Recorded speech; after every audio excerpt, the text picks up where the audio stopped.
from the BBC World Service in association with ABC and All India Radio. This is Stumped. Hello and welcome to Stumped, your intercontinental hit of news, features and debate from the quirky world of cricket.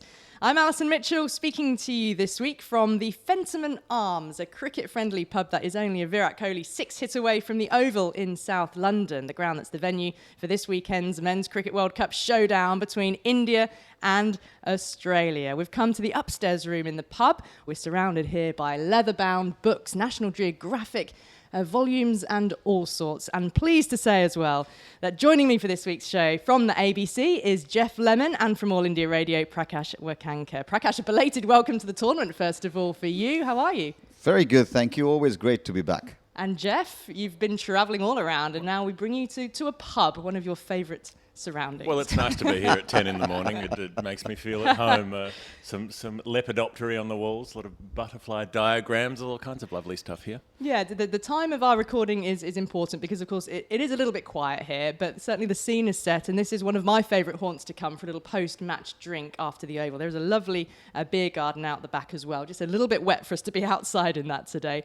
Great to have you both with me, and of course, you've both got a foot in each camp, India and Australia, as we build up to what's going to be a titanic clash on Sunday. We'll talk about that game in just a moment, but first, here's a little taster of the World Cup so far. In goes Riaz, bowls short. There it goes. It'll end with a 6 and a mighty one too.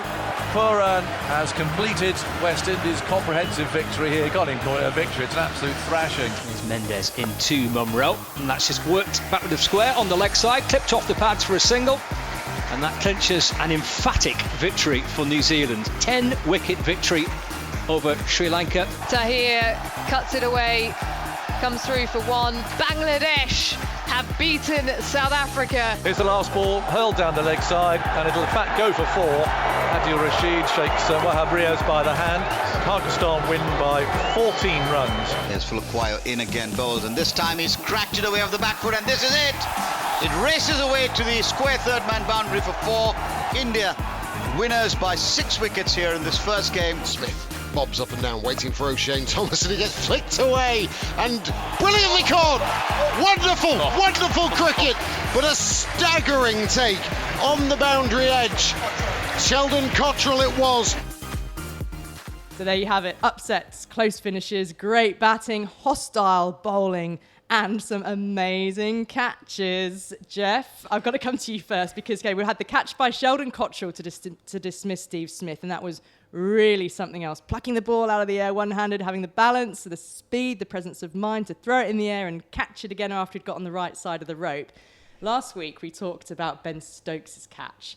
You have seen both catches in the flesh. Which one's better? I've been collecting them, haven't I? They were both extraordinary. I think the Cottrell catch is amazing. We see a lot of those with players running back towards the boundary and then hopping back in, but he was coming along the boundary. It's that flat boundary at Trent Bridge where it cuts across in a straight line. So he had no room to move. But I think Stokes had his back to the ball, wasn't looking when he took the catch, and for me that just tips it above. Okay, one vote for Stokes. Prakash? Well, I have to throw in the de Kock catch as well in the India-South Africa game. That was some catch too. But you know, the difference for me between those three were that the de Kock as well as Stokes catches in many ways were very instinctive. I think I might just go with Cottrell. Okay, I think I was going to go Cottrell as well, just because of the nature of not just grabbing hold of it, but actually was going to carry on over the rope, the balance issue, everything that came into that as well. So that just proves how impartial we all are. Well, yeah, quite. Right, well, let's turn our attention then to the Oval, and the reason why we're all gathered here in this pub in this famous corner of South London, because the World Cup holders, Australia, are taking on 2-time winners India in what is arguably the biggest match of the World Cup so far. Now, India were the last of the 10 teams to begin their World Cup campaign, but they started with a 6-wicket win over South Africa on Wednesday. Let's have a listen to their captain, Virat Kohli. From our point of view, I think it was very important to start off on the right note, have a win that was complete in all aspects of the game. Yes, you look at the scoreboard and you say it's a low total, but if you look at how the game went and how the pitch behaved, it was challenging, and hats off to Rohit especially. His innings was absolutely special. Prakash, I'll come to you on that Indian performance because it looked like a very professional performance from them? Did it tick all the boxes for an opening game? Well, I think given the kind of apprehension that was there about not having played enough ODI cricket in recent times, coming off a long IPL, etc., I think it was a fairly professional one. They would have been reasonably pleased with the way things went, but I think the wicket caught everyone a little bit by surprise, and so it had to bring out a very different kind of batting performance to be able to get to that total, which initially everyone thought would be a fairly easy ask. And I think to that extent, the performance of the spinners was very good. They would be very pleased with that. I thought Rohit Sharma's application was outstanding. It was a very un-Rohit-like innings in the way he went about it. But other than that, I think they seem well prepped for Sunday. Are they looking like a team that will deliver for their country? Well, I think what's interesting is that the pitches we've seen haven't been the roads that might have been predicted. We haven't seen any easy run chases aside from when teams have smashed another team out for 100 or so. It does show you that if you can put anything on the board, it can be challenging under the pressure of a World Cup. Yeah, New Zealand being pushed close against Bangladesh as well. That wasn't a big total either. Australia, West Indies then, Geoff. I mean, the Aussies had to work hard for that win. And yeah, they recovered from a terrible start, as you alluded to, peppered by short stuff to eventually win by just 15 runs. And yeah, that lower order 92 from Nathan Coulter-Nile was the innings of his life, really, wasn't it? Oh, it was. It was his highest score in any professional cricket. But then some smart bowling from the Aussies, and Mitchell Starc in particular, clinical to finish the job. Well, this is the interesting thing. Mitchell Starc with 5 wicket hauls in one-day cricket. The last time he took one was in the previous World Cup against New Zealand, that famous match in Auckland. So he hasn't really been at his best in the interim, but he's come back to a World Cup and immediately taken another 5 He's done that 6 times in 77 matches. If you look at another great left-arm quick bowler in Wasim Akram, he played 365 matches and took the same number of 5-wicket hauls. So Starc has an ability just to get on a roll and smash through a team, and that's what he was able to do. The wickets that he picked up in Andre Russell, Carlos Brathwaite, Jason Holder towards the end, that was the match-winning performance after Coulter-Nile gave him the opportunity. I mean, the thing with the Aussies, they just seem to know how to win tournament matches, don't they? I'm wondering if it's necessarily big stage or also just fitness as well, because Starc has often missed one-day series in the last 4 years because he'll just make it through a test series, or he'll often miss the last test of a series. His body doesn't necessarily hold up, but he's had about 6 months just to rest and recuperate and slowly build back into cricket, and it seems like maybe he can peak at the right time now. There was just that early sign. He bowled an early delivery against Afghanistan that bowled Mohammad Shahzad, and it swung in wickedly, hit the pad, cleaned up the stumps, and that was just a sign that old Mitchell Starc was ready to go again. Yeah. Well, Carlos Brathwaite, afterwards, Prakash said he was frustrated by some of the umpiring decisions. I mean, whether he gets in trouble for saying that or not, who knows? But do you have some sympathy with him? Any sympathy for the umpires? Well, frankly, I don't have a lot of sympathy for the umpires because while individually one acknowledges that the on-field umpire has a lot to do, as we were discussing earlier on, there are 2 other officials who are available. And if the idea is to make it as error-free as possible, then you've got to utilize the resources you have, which would mean put maybe the 4th official on the no ball, use the 3rd umpire to be able to get into the earphone of the on-field umpires if there's a miss or a bloomer that they can correct. And that is the way you will give confidence to the players that you're doing everything you can. I think a big part of that, though, is how an umpire's call is visualised. Humans are very visual creatures.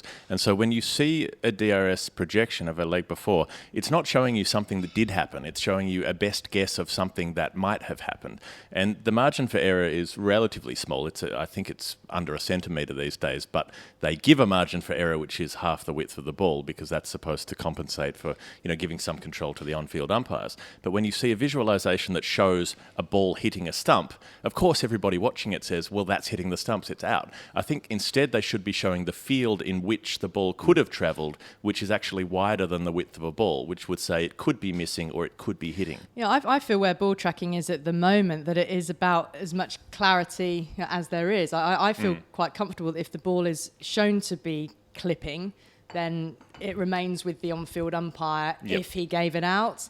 And if it was a not-out decision, then clipping is not enough because of the degree of because a centimetre either way could make the difference in a really line ball case. But I think the margin for error is currently too big, and that's really a sop to umpires who didn't want to give up control. Maybe it should be a call of just saying, well, go with it. If it says it's hitting, it's hitting. Well, let's go back to India-Australia, though, because in the most recent bilateral series between those two in India, Australia came back from 2-0 down to beat India 3-2. Prakash, what lessons might India have learnt from that series that they could put into practice here at the Oval? Well, I guess some of it will just flow through automatically, in the sense that without taking any credit away from Australia to come back and win that series, India were experimenting a bit during that series. Rishabh Pant came in, they tried Ambati Rayudu, they tried a couple of other players to try and get the right mix.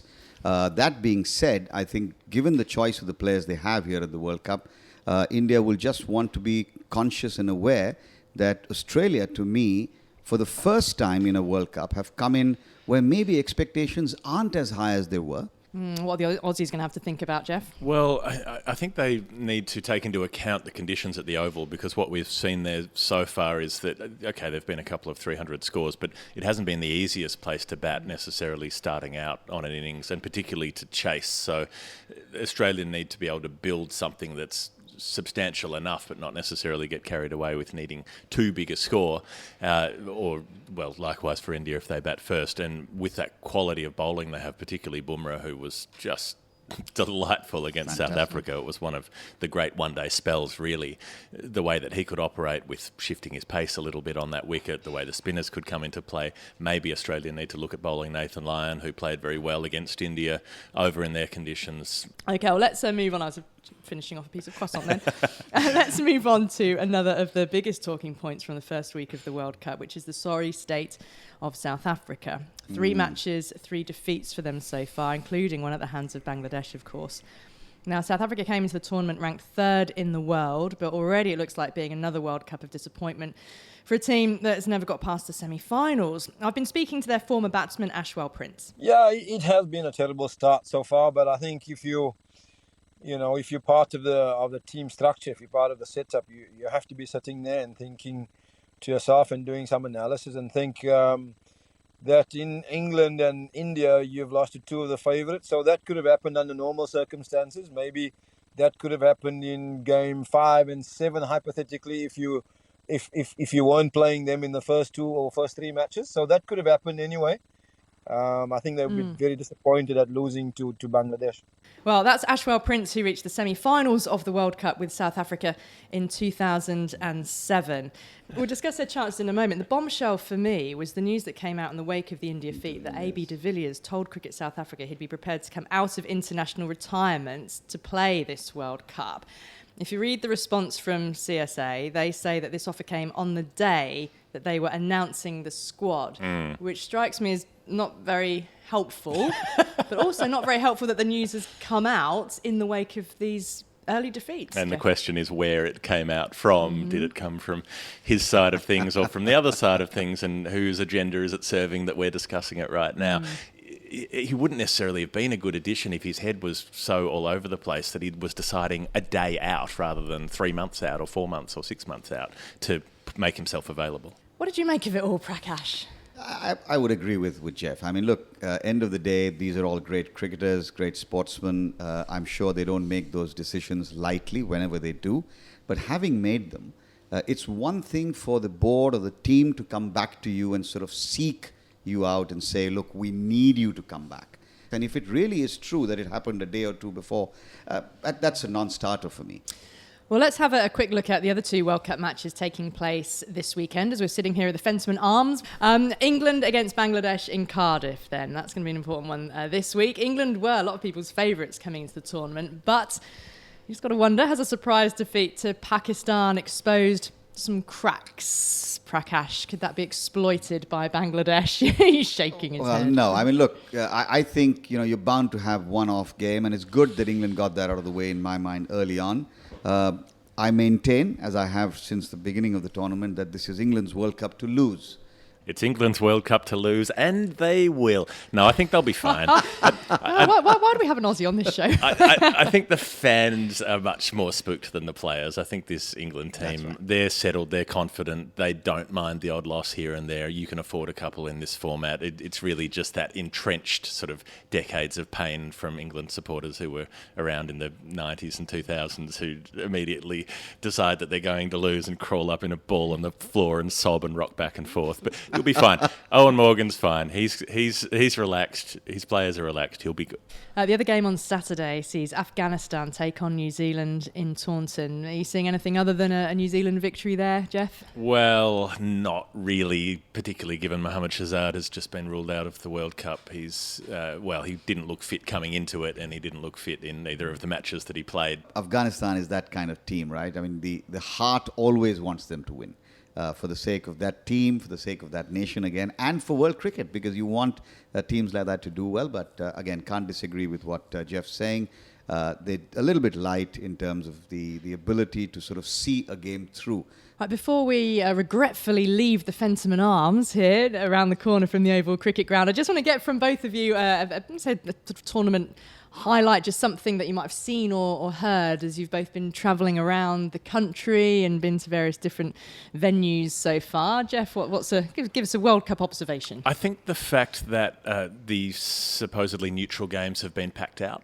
I've been to a stack of games across the country, and only a couple have had England involved, but the stands have been full. They've been full with a lot of English supporters as well who are just coming along. They want to watch Afghanistan, Australia. They want to see the West Indies play. It's commendable that English punters have got behind the World Cup. I think for me, what I'm sensing, at least in the limited games that I've seen, is that there is a lot of genuine enjoyment that spectators and players alike are having. And I think maybe it's got to do with the format. Maybe everybody knows in the first week, 10 days, the odd loss here or there is not going to matter that much. Let's go out and enjoy the game. Let's try and prove who we are. It's turning out to be a fun-loving tournament, and I hope that it stays that.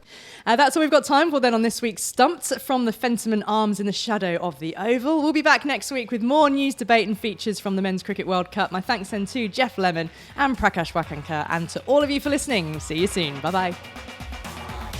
Stumped is a BBC sport production for the BBC World Service in association with the Australian Broadcasting Corporation and All India Radio.